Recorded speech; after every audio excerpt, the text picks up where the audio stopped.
বলা হয় ভদ্রলোকের খেলা, তারই প্রমাণ পাওয়া গেল বাংলাদেশের বিপক্ষে পাকিস্তানের প্রথম টেস্টে। টাইগার অভিজ্ঞ ব্যাটার মুশফিকুর রহিমের প্রতি ভদ্রতার অনন্য নজির গড়লেন পাকিস্তানের এক তরুণ ক্রিকেটার, যেই মুহূর্তের মাধ্যমে ফুটে ওঠে প্রকৃত সৌন্দর্য, যা নিয়ে এখন আলোচনা হচ্ছে সব জায়গায়।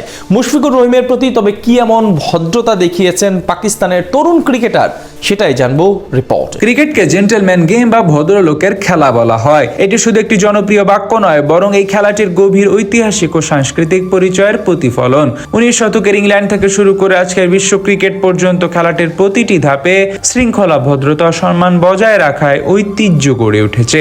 তেমনি আরো এক উদাহরণ দেখা গেল আজ বাংলাদেশ ও পাকিস্তানের মধ্যকার প্রথম টেস্ট ম্যাচে। অসাধারণ এক মুহূর্তের মাধ্যমে ফুটে উঠল এই খেলার আসল সৌন্দর্য। টাইগার অভিজ্ঞ ক্রিকেটার মুশফিকুর রহিমের প্রতি বিশেষভাবে সম্মান প্রদর্শন করলেন পাকিস্তানি এক ক্রিকেটার।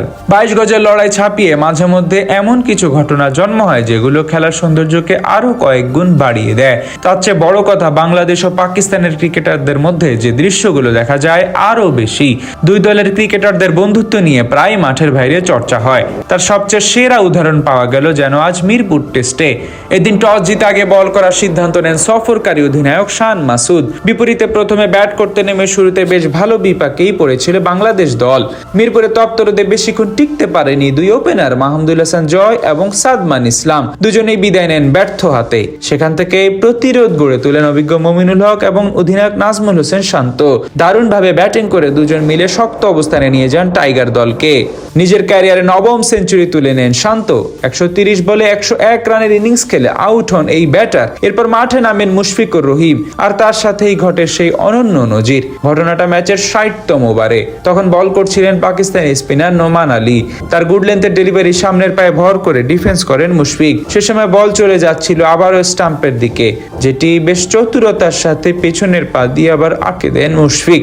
নিজের অভিজ্ঞতাকে কাজে লাগিয়ে আউট থেকে বেঁচে যান তিনি। তবে আসল ঘটনাটা ঘটে কয়েক সেকেন্ড পরেই। পেছনের পা দিয়ে বল আটকাতে গিয়ে তার জুতার ফিতে খুলে যায়। সেটি বসে নিজেই প্রথমে চেষ্টা করলেন বাঁধতে, কিন্তু পায়ের প্যাড থাকায় ঠিকমতো ঝুঁকতে পারছিলেন না মুশফিক। তখন শর্টম্যান অঞ্চলে ফিল্ডিং করছিলেন পাকিস্তানি তরুণ সাইম আয়ুব। তার দিকে ঘুরতেই সাথে সাথে ছুটে আসেন সাইম। এরপর নিজে বসে বড় ভাই মুশফিকুর রহিমের জুতার ফিতে বেঁধে দেন তিনি। কোনো প্রকার দ্বিধা না রেখে মিস্টার ডিপেন্ডেবলের প্রতি সম্মান জানান। মুশফিকও সেখানে দুর্দান্ত উদাহরণ। ওঠার সময় সাইম আয়ুবের পিঠে হাত দিয়ে বাহবা দিতে ভুল করেননি। এখান থেকে মূলত ক্রিকেটের সৌন্দর্য ফুটে ওঠে, যাতে প্রমাণিত হয় ক্রিকেট যে কেন ভদ্রলোকের খেলা বলা হয়।